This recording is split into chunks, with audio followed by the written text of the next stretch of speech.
Hi everyone, it's Jerry. I have a sharp game to share with you from the early titled Tuesday, July 9th of this year.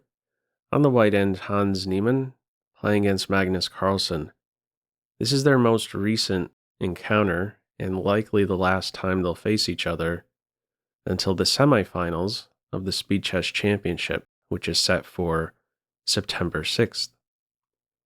So time controls here 3+1. The early phase, non-confrontational, not a whole lot of tension in the early going out of this Italian game. One of the things I found interesting was the play here by the white A pawn and how far it's allowed to advance. We continue here with A4. Do know this idea to target F7 wouldn't really amount to a whole lot. Black has a convenient way to defend, and it's not just about defense. Black would then have a threat of knight to a5, so queen b3 would just backfire. a4 in this game, bishop e7, a5. Now normally, when you see a5, the knee-jerk reaction is to say, all right, you've gone far enough, I'm going to play a6. Castles in this position. a6 is allowed. And now that it's allowed, it does punch a hole in that c6 square. Influencing the b pawn means that the c6 square is now a hole. And it's going to be especially important to hang on to this a7 pawn to be sure now, with this guy only 2 steps away. Okay. Continuing with the normal moves here, castles, light square, bishop exchange.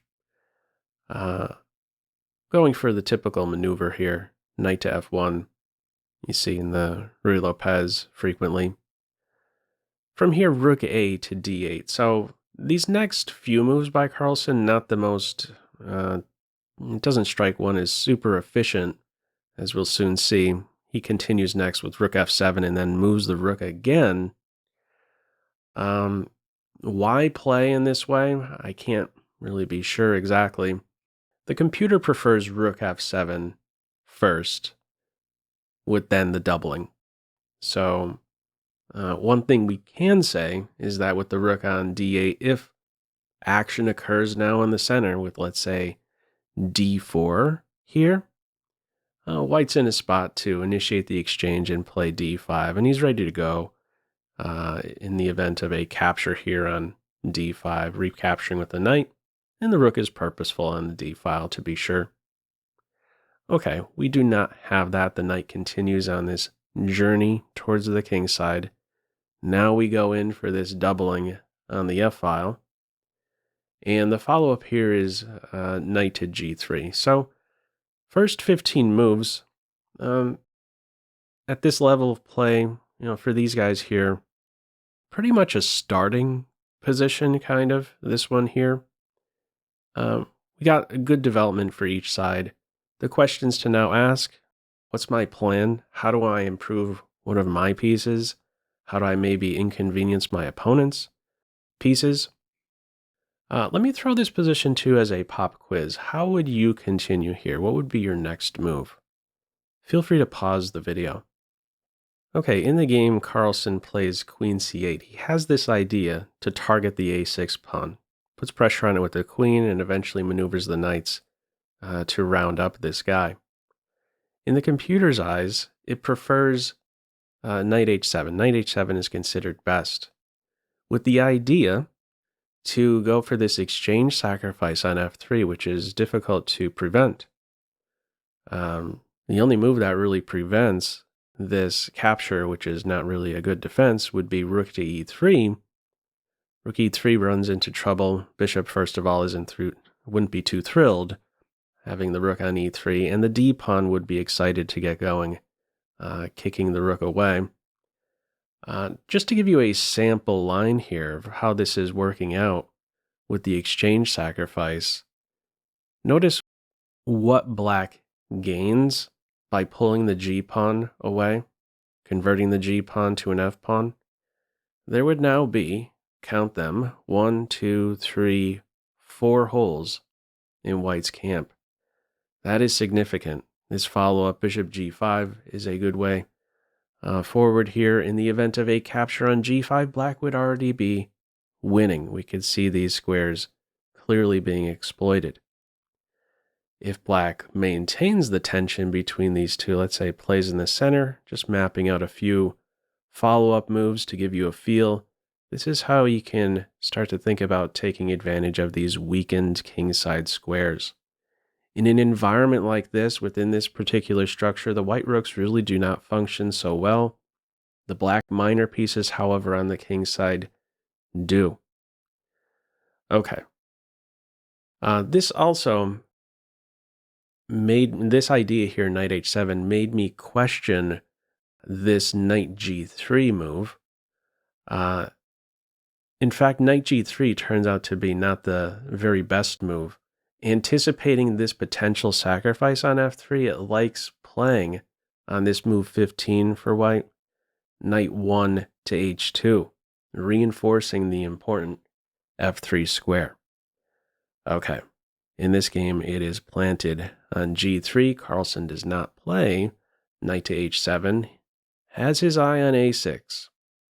Okay, from here bishop e3, knight d7, d4, takes, and here we go, knight to b8. So another important moment in the game, this one right here. I'll throw it to you as a pop quiz. How would you continue here? What's your next move playing as white? Feel free to pause the video. Okay, in the game, queen e2 is played, making black work a little bit harder before the a6 pawn is tracked down. Also, the queen on e2, another way to look at it, she's maybe trying to discourage an exchange sacrifice on f3. In the computer's eyes, d5 is a winning path, robbing the knight of its favorite square.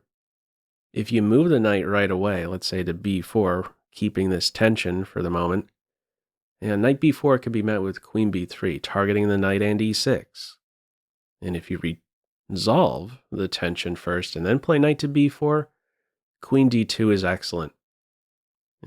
White from this position would have many different approaches. One would be a tactical way, capturing on h6, planting rook on e6, a lot of an overwhelming amount of attackers here. Big difference in this sacrificial line between the knights. White's knights on the king side, black's knights hanging out on the queen side. There's also positional approaches here there would be for white. A rook up and over to g4, or the simple idea to maneuver this knight to a massive square on e6. An octopus knight is right around the corner for white. Okay, we do not have in this game d5, that window of opportunity, a narrow one for white. The game now is back to around level. Carlsen goes after the a-pawn. We continue here with rook e to c1. In the computer's eyes, it likes rook a3, saying, hey, if you take my a6 pawn, I'll be able to double rooks and then crash through on a7, getting the pawn right back. Have an active rook on the 7th rank. It's rook e to c1 here. In comes c5. e5 met with d5. This is good news. This bishop likes the central structure. It's coordinated well with the dark square bishop. Have the capture on c5. And the follow-up here, how would you continue here? Let's see if you can spot the top engine move. Feel free to pause the video. Okay. If you spotted this move, yeah, I mean, I don't know how many humans are going to go for rook to a4 here. What's the big idea? You ready for this one? I don't know how you spot this in a blitz game. It would be to go for an exchange sacrifice, with the point being the knight no longer around on these two squares. The queen can now pivot on c2, preventing this knight from activating on c6 for the moment. And next up, the queen is looking to sweep into g6 with knight h5 ideas. The very computer-like plan. Nobody's really coming up with that. Okay, much more human-like move. The move played in the game, knight to d4, taking advantage of this pin. Black's immediately out of it. Follow up now, knight to c2. Black is winning at this point. There's going to be a problem now on f2. In comes d4, classic. Deflect the defender. Got another pin here. Unpinned now with the knight on d5. f2 is going to collapse. Bishop moves. There we go. Follow up from here is queen to g4. If you go in for the queen for 2 rooks, this will not end well. Knight c6. And we're just ready to scoop up a pawn. If it's defended, bishop h4. Pin. Deflection right around the corner. No hope here. White does not have good coordination playing down the queen in this case. So what's tried is queen g4. This guy is now pinned. Bishop h6 is an idea. Black's out of that pin. Knight h5, mate 1 threat. Defended now with the queen. b4, knight c6. Pawn takes, knight takes e5. Why is knight takes e5 allowed like this? Well, what other option does white have if you babysit the pawn? If black really wanted to track that pawn down, you could add another attacker, and there's no way to defend it. So he simply swipes c5, knight takes e, queen takes d, bishop c7, defending the knight. Start to maybe look at that h2 square, indirect coordination there on h2 with the rook and bishop. Queen e4, queen f7, pressure on the knight, knight g3, and the follow-up here, knight f3 check. It's an excellent continuation. This was a red-hot square right here, big intersection square, 4 pieces on it. And dropping into this square, we're essentially eliminating the 2-point pawn. The knight pawn gives itself up for the knight. If you capture the rook here instead, you're going to end up losing the queen. Knight takes bishop, discovered check. Queen is a goner, next move. So it is pawn takes knight. Rook takes pawn. This guy's hit twice, defended 0. Gotta move him. e2 it is. And now moving in here for the kill. h3 in the crosshairs. Queen g4. No queen exchange. Looking now at queen h2 mate. In the game, knight f4 is tried. Some other attempt here, let's say queen g2. That could be met with rook f2. And this knight's going to fall. That's one way to look at it. Once more, if we revisit this queen for 2 rooks, try. That's not going to work. Black gets the material, some material right back. A winning position for black. Okay, what's tried? Knight f4. Knight takes knight. Point here. Interference tactic, knight to f4. If you simply take the knight in this position, we're recapturing as black and no longer down material. In fact, we're continuing the attack up a pawn. All right, what's tried here? Queen takes rook. Now comes knight e2 check. In the game, it's king g2. If queen takes knight, we're just taking the queen, and the only way to stop mate is to give up some more material. It'll be mate in just a handful from here. So what's tried?